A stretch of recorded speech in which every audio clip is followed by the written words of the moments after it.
It's a Vibe Check Tuesday on the Hoffman Show. Team 980, always live as well on the free Odyssey app. Team 980 listener lines 301-230-0980. How you feeling after the week one loss to the Bucks? That is the question. Time to get your answers. Let's get things started with Gary in Upper Marlboro. Gary, you are on the Hoffman Show. Hello, Craig. How are you? Hope you're doing well. Thank you, Gary. You as my well? My level of concern. All right. Thank you. Yeah, I am concerned because, I called your show a couple months ago right after the free agent signings. And oh, yes, Gary. I really was concerned. I remember. I think we all remember. Oh, okay. I didn't know it was that famous. Yeah.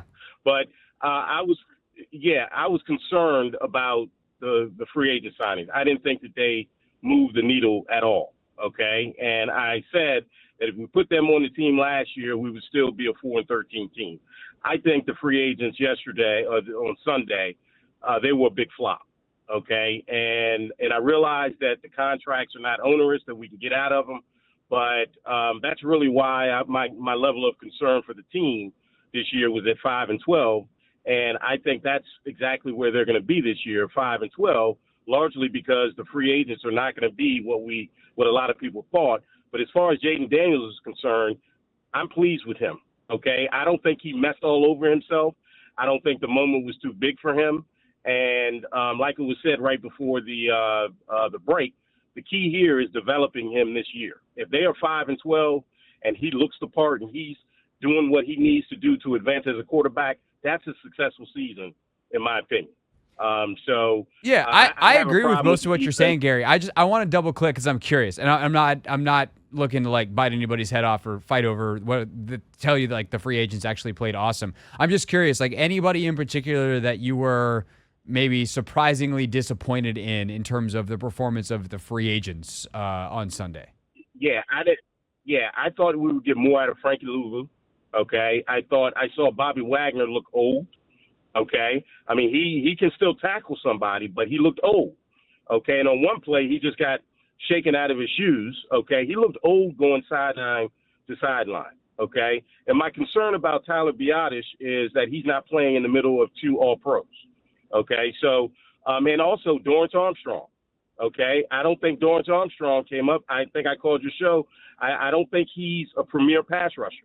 I think he's a 5-6 sack guy when he doesn't have Micah Parsons and number 90 running up and down the field, to draw that attention. I guess, like, yeah. Trade. Well, I don't think that anybody reasonably would have expected like Armstrong to be that guy. I don't think that like if somebody was like, Dorrance Armstrong just needs opportunity, he's going to turn into Micah Parsons. That's like. Cowherd used to have this bit, and I remember talking to Colin about this when I was an intern at ESPN in 2011, which will make sense in terms of the players that I'm about to talk to. But he used to do this bit that riled people up, where he would talk about Derrick Rose not being LeBron James. And I just remember going to him once and being like, no kidding. And he's like, yeah, but that's not how most people react. Like, you might hear that and go, hey, this is a stupid thing. I'm going to turn off the radio. But a lot of people are going to hear that and go and yell because, like, they think I'm saying Derrick Rose sucks. And what I would say to you is, like, Dorrance Armstrong doesn't suck. But if you're saying he's not Micah Parsons, like, duh. And I think, like, Louvu. No, that's not what I'm saying. Yeah. And like, I want to clarify that to say, like, Dorrance Armstrong, if he's their best rusher 2 years from now, then we have a real problem. But the ability to acquire a premier pass rusher, I just don't think was there for them this offseason. I agree, but what I've heard on various stations, or shows, was that, if he had 7.5 sacks with Dallas when he was playing half the time, then he should be able to get 11 or 12. He's not that guy. Okay, he is not that guy. I watched Dorrance Armstrong the whole time he was with the Cowboys. He's a serviceable player, and I'm not saying he's a bad player, but the expectations need to be managed. And he didn't play well yesterday. Okay, and maybe he'll play well more going on. But the thing that concerns me is that looked like a defense that a Jack Del Rio defense. It looked like more the same of what we had last year. okay, with the the broken coverages and giving up points, and it just looked like the same defense. Gary, I hear you. I'm going to let you run concern. because we got a bunch of more calls. I appreciate the call. It was a good one, and you give, I think, a lot of interesting points to chew on. Here's what I would say with the like in a vacuum, did that look very familiar in all the worst ways? Yes, but it's weak. This is where context is important to me. And again, I'm not going to tell you how to feel. I'm trying to check myself here on a Vibe Check Tuesday. But for me, why I'm not nearly as concerned is that Tampa team has continuity. And what I think we saw across the entire NFL on Sunday and over the weekend is teams with continuity played really well. And they're probably going to start really well. The question is what happens from here. If those mistakes continue to happen, yeah, we got a problem. But realistically, that's a really good Tampa offensive line that has played together now, a lot of it for multiple years. Graham Barton is the one new piece in the middle, but like Tristan Wirfs is one of the best left tackles in football. So if Dorrance Armstrong doesn't have a great day against Tristan Wirfs, okay, what does he do against an average left tackle? Can he be an impact player there? Because unless you're Micah Parsons, I don't expect you to be awesome against Tristan Wirfs. And so there's that element in terms of cohesion, plus some really good game planning. Good job by Liam Cohn. Plus, like good players in places such as the wide receiver position, where we know the Commanders are at the very least a work in progress, if not a team that needs to get some new players next offseason.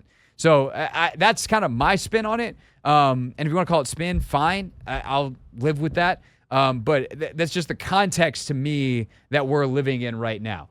301-230-0980. Let's go to Miles. Miles, thanks for calling. You're on the Hoffman Show.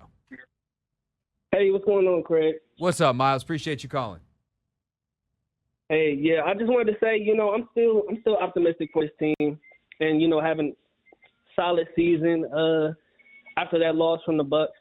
I think the only thing I would say, I like Cliff Kingsbury, but I think Terry not touching the ball until the second half that's more or less of Evie and Scott Turner. Of what you said before. Like, I just feel like, that our for a team so devoid of weapons, like not getting our number one wide receiver the ball is, that's a blunder.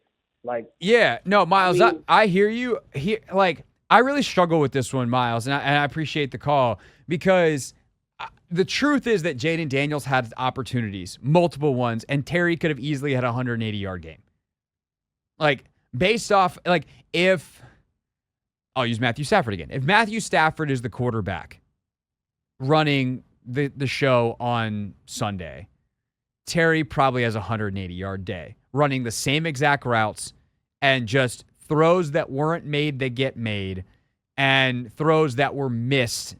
Obviously, like, one's pretty easy, right? The one on the first play of the third quarter, Jaden is a tremendous deep ball thrower, but he's not a perfect deep ball thrower because that doesn't exist, and he missed Terry on a 70-yarder.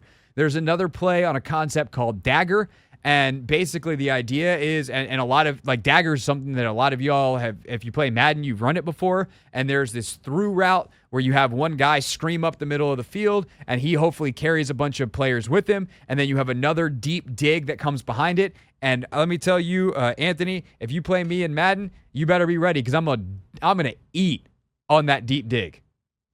Eat on it. Because it's a really hard concept to stop. I've thrown plenty of picks on it too. Then I turn the difficulty level back down. That says more about me as a quarterback in Madden than the concept. But the idea is, like, 9 out of 10 times, that clearing route, that deep route that's supposed to take everybody away, it's dead. And the one coverage, as Logan and I were talking about this earlier today, he's like, the one coverage it's alive against is 2-man. And guess what Tampa ran on against Dagger on this particular play, Anthony? 2-man? They ran 2-man. And for some reason, Jaden didn't realize it. And there's a couple of good reasons why that you'll hear from Logan 45 minutes from now in the Take Command segment of why that may have happened. It wasn't an unreasonable thing, but he missed him. Matthew Stafford's not missing that. And frankly, Jaden Daniels in 6 weeks is probably not missing that. But he missed it on that play, and that's another big, like 60, 65, 70-yard touchdown potentially. First, third down of the game. Could have easily hit Terry on a crosser. So there's all these plays where he could have. But But to Miles, the caller's point on making sure that he gets the ball, I would like to see Terry force-fed one time just to see what happens in the same way that Justin Jefferson, Devontae Adams, and all these top receivers are. Not that I think he is them, but I am curious to see what happens if you get Terry 2-3 screens, a jet sweep, like quick game where it's like, hey, we're going to 17 here. Like, figure out how to get him the football in high volume. He is your best player. And some of this, yes, you're going to eventually need the quarterback to make the throws. And again, Jaden didn't play poorly. He played what I would say okay. But the areas of potential growth are much tied to the wide receiver position and getting them the football. And I would like to see some of that taken off of Jaden's plate to just say, we are going to get the ball to Terry. We are going to make sure that his energy and his impact and his ability is felt in this game and felt early. So while I say the way the game was called, Jaden takes on a large share of that blame pie, as is the nature of any quarterback when something in the passing game doesn't go right. That is typically who is at fault. That is not any special analysis or certainly anything specific to Jaden Daniels. But I think there is room for, while I liked a lot of what Cliff did, there is room for growth in that area as well. And I think we feel it as people that have been watching this team and Terry's career more intensely, because that has unfortunately been a story of Terry's career versus Cliff going, hey man, it's the first time I've ever called plays for this dude. Relax. And I would get that from Cliff's perspective too. It's Hoffman Show. We're on the Team 980. We're always live as well on the free Odyssey app. Got a bunch more calls coming up next. So we will get right back to it on a Vibe Check Tuesday before Mitch Tischler joins us at 5. It's a Vibe Check Tuesday on the Hoffman Show. Team 980 always live as well on the free Odyssey app. Let's get back to the phones right away at 301-230-0980 with Aubrey. Aubrey, thanks for calling. You're on the Hoffman Show. Hey, great to be on. I accidentally hung up on you yesterday, and I do apologize for that. I appreciate that. I'm a longtime Skins fan. I'm an old coot. My dad used to take me to see Sonny Jurgensen years ago. So that's how long I've been following the Skins or the Commanders or whatever you want to call them. And I want to tell you what my good vibe is. I got a really good vibe. And I got to share this after listening to some of the other talk radio folks earlier today, just almost trashing Jaden Daniels. And I just don't understand that. Honestly, I know he left a lot of throws on the table, and I think your explanation is excellent, Craig. I really do. And I know all that. But I got to tell you that a lot of folks today that I've heard, or a number of folks, are talking about, well, maybe he's not who we thought he was and blah, blah, blah. Let's just back up a second. And this guy goes into Tampa Bay with a new team, a new coach, a new system, an offensive line he's not sure about. He's playing against Todd Bowles, who's been there for 6 years. 3 years he's been the head coach. Bowles has said he's got the fastest defense he's ever had. You've got a general manager who's been there for 10 years putting together championship teams. They've won 3 championships. And, no, he didn't have a best game, but let me tell you what he did. He had 270 yards of total offense. He was 17 for 24. He had a 93 passer rating. He had just less than 30 yards less than Baker Mayfield in total offense. So it wasn't exactly a bust. And the reason I'm saying all this is because this is the first game for a rookie quarterback, and I'm just really excited about the future. And by the way, one other thing, and I'll be quiet. But after the game, you had a interview.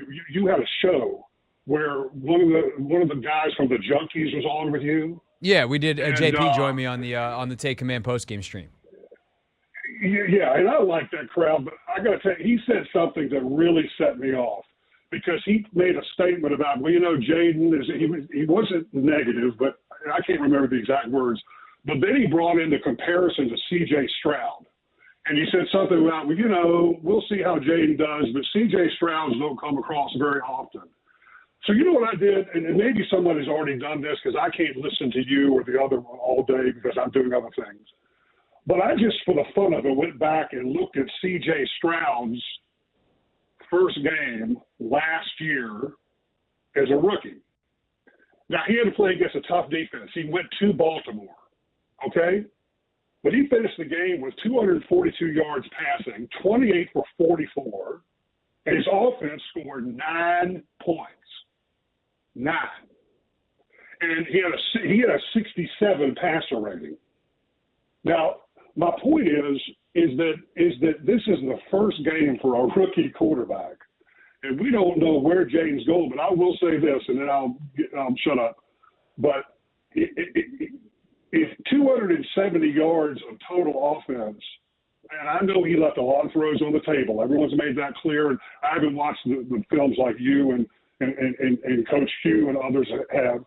But if he's doing 270 yards in that atmosphere in his first game, it gets me really excited to see what's going to happen with this guy as he catches on and catches on and catches on. So my vibe is very good. Aubrey, that's what I want to tell you. Yeah, no, I appreciate you listening. As a longtime fan, you've lived a long life, my friend. So I appreciate you calling in, and I appreciate the good vibes, because what I would say is, like, what Aubrey says is correct. Like, there's a baseline level here that gets me really excited. Or I shouldn't say is correct. I agree with. There's a baseline level of performance that gets me really excited about the future. I'm not going to sit here and tell you that the future is going to arrive next weekend. I do think Jaden Daniels will play a lot better against the Giants, because the Giants are a lot worse than the Bucs. And systematically, schematically, etc., they're a lot simpler to figure out than the mess of nonsense that Todd Bowles throws at you. So it's just a much more straightforward, hey, this is what we're going to do. They also have a much better idea because Shane Bowen's got a lot more tape in terms of what he's been doing at Tennessee. They have 1 week of tape of the Giants and what they did last week to Sam Darnold, or tried to do to Sam Darnold and Justin Jefferson. So there's just more information. But, like, you can both be excited about the future, understand the missed opportunities in the present, and realize that that future that you're excited about might take a while. That's life. That's being a human being. That's being a fan, especially with where the Commanders are in their franchise trajectory right now. All right, last but not least, let's go to Montel in Baltimore. Montel, you get the last word here on a Vibe Check Tuesday.